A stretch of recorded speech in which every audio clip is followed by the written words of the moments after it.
We talked with Sean Thornton a little bit earlier. He out of the hockey world. New Bruins head coach Jim Montgomery is here with us as well for his first WEEI NESN Jimmy Fund Radio Telethon. Coach, good to see you. How are you? I mean, it's the calm before the storm for you, right? Yeah, everything's easy right now. It's the summertime. We're still on vacation.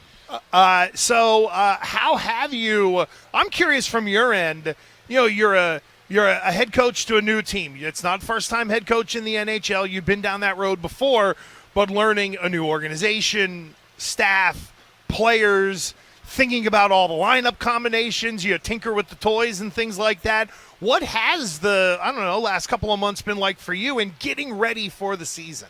I think the first 2 weeks after I was lucky enough and very fortunate to get the job of leading the Boston Bruins, that first couple of weeks was hectic like that. But the last month, having gone back to St. Louis, being in touch with staff, players, and obviously Don Sweeney, you start to get a clearer picture. Having been through it before, knowing the league a lot better, there's a lot more confidence and knowing what to expect.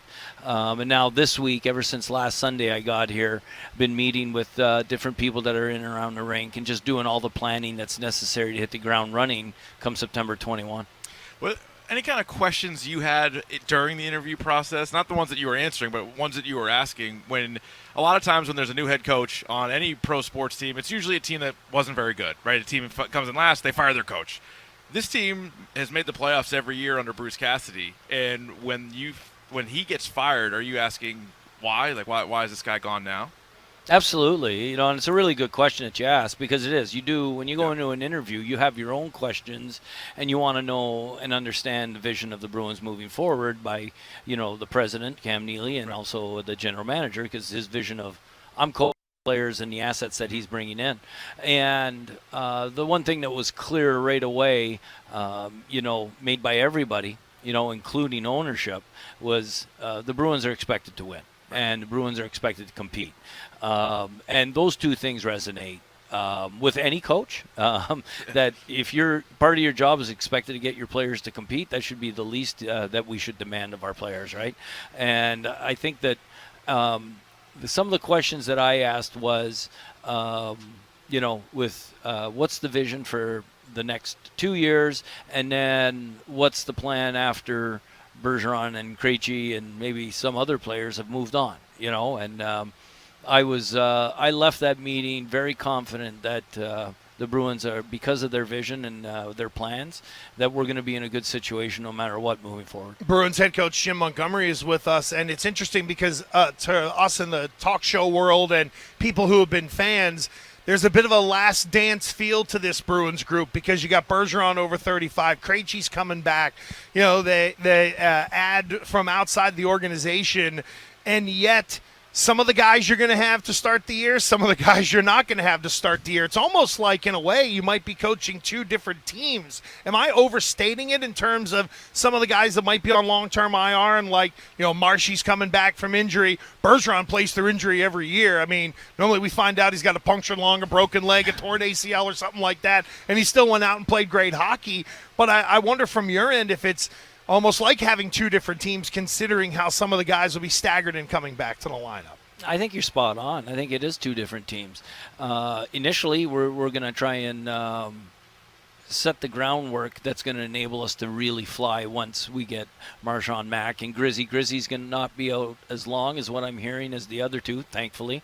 But those are three important nucleus players that have played a lot of important minutes for the Bruins over the last 5 years. So moving forward after they get back, who's going to be able to eat some minutes that are going to be important minutes, whether it's first line minutes, first power play minutes, third line minutes, that's going to give those people the confidence to have an impact every night when we do get Murchie and Mac back. When everybody is fully healthy, are you thinking Krejci and Pastrnak on the same line? That was one of the big discussions we've had over the last couple of years. Krejci even made a joke about it when he was playing overseas, because usually, Bergeron, Marchand, and Pastrnak played together.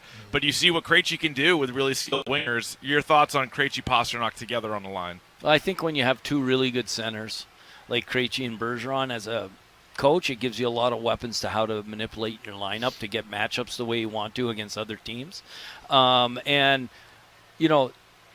everybody wants to play with Pasta. Probably everybody wants. That's true. Yeah. Everybody wants to play with Marchie too, Yeah. you know. And those two guys, the message is going to be you're going to get an opportunity to play with some elite wingers.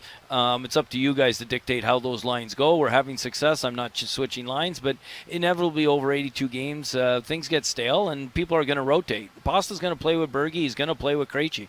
Probably start the year with Krejci because I love how he played and how he developed was, JD Brusque. Yeah. Brusque for Does Pavel Zacha fit in on that line? Do you have to move Hall up maybe a line because of Marchand coming back? I'm just curious as to kind of how all that will work because Taylor Hall came in here, a year and a half ago, and won Bruins fans over. And as you know, this is a hockey hotbed. That's hard to do, especially when you're coming in from another organization. Just curious about kind of all that mix in your mind and sort of how you see it.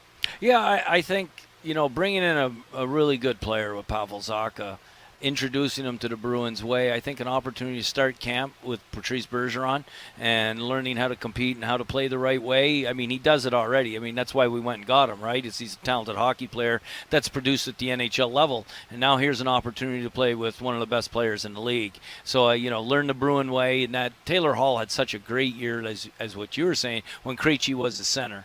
Krejci's a really dynamic centerman through the neutral zone, which allows Taylor Hall to get his feet going, which is going to allow him put pucks to space on him to allow him to score off the rush. So that's the way I see it initially.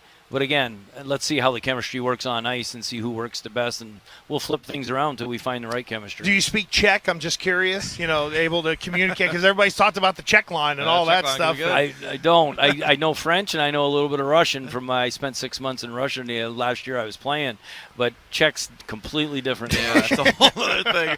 Any update you can give us on David Pastrnak contract extension talks, and also how tied in are you with those? I'm not tied in at all, so I can't give you any updates. We want him. I believe he wants to be here. I don't want to speak for him, but obviously we want him to be part of the Bruins for 8 years. How about the goalie situation? I know last year there was the split with Swayman and Ullmark, and he kind of had Tuukka sort of jammed in there a little bit. Now Tuukka has retired and apparently had a hockey summit of a wedding in Italy where the whole hockey world showed up, it felt like. But in terms of Swayman, Ullmark, it feels like the days are gone of this is our goalie, and he plays 65 games in the regular season. How do you see that split working in your eyes? Yeah, I think if you look at the teams that have success in the National Hockey League outside of Tampa, and we'll see if the Rangers' young goalie can do it again, Shesterkin, but you need to have a goalie that plays 50 and another one that plays 37. So it's a 1A, 1B.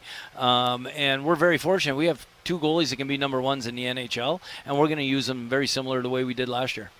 Now, Fabian Lysell is one of these young prospects that we've heard a lot about. There's a lot of excitement there with him.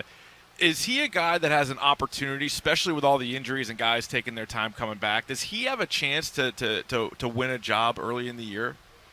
Well, he does. I think a lot of people have. Then that's what we're talking about. That two teams, right? That the question you asked before is this gives an opportunity. Like if Marchie's here, he probably doesn't have an opportunity, right? He needs to play. If he's going to play in the NHL, he needs to play in the top six. Get an opportunity to play with one of our elite centers, and opportunity to get the puck in places where he can do some damage. So if he has a great camp, he's going to get that opportunity.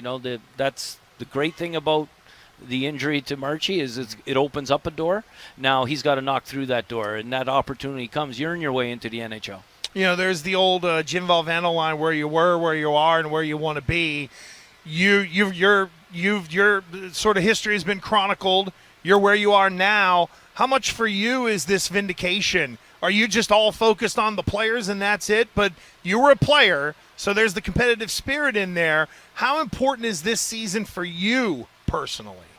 Well, I think it's important for the reasons it's always been important for me. You're wired to be competitive. You're wired to be prepared and give a group of players a plan that's going to help them have success. And ultimately, we're doing that together. There's going to be a lot of communication back and forth, but I'm hoping that as quickly as possible, every Bruins player that's going to have an important role on our team, and that's everybody, 23 guys that make our roster, that they're going to know that I'm in it with them and our entire staff is in it together. Have you thought about the first meeting? Do you have to go in and like kick the door in, do the Newt Rockney or anything like that? Or what's that first meeting going to be like for you sitting in front of your whole group of guys? Yeah, I don't think of the first meeting for training camp because in training camp there's so much going on. You're starting to implement the plan. You're starting to implement different systems, trying to see who's going to play with who, the chemistry, all right? But I think I've thought about the speech before Game 1 when we're in Washington about what the message is going to be and how we're going to embark on our season from that first game. Coach, thanks for the time. We appreciate you being a part of everything today here with the WEEI NESN Jimmy Fund Radio Telethon. Thanks for stopping by. Thank you for having me on, and it's great to be part of the Jimmy Fund. There we go. Very much so. In fact, we'll get you an update coming up, and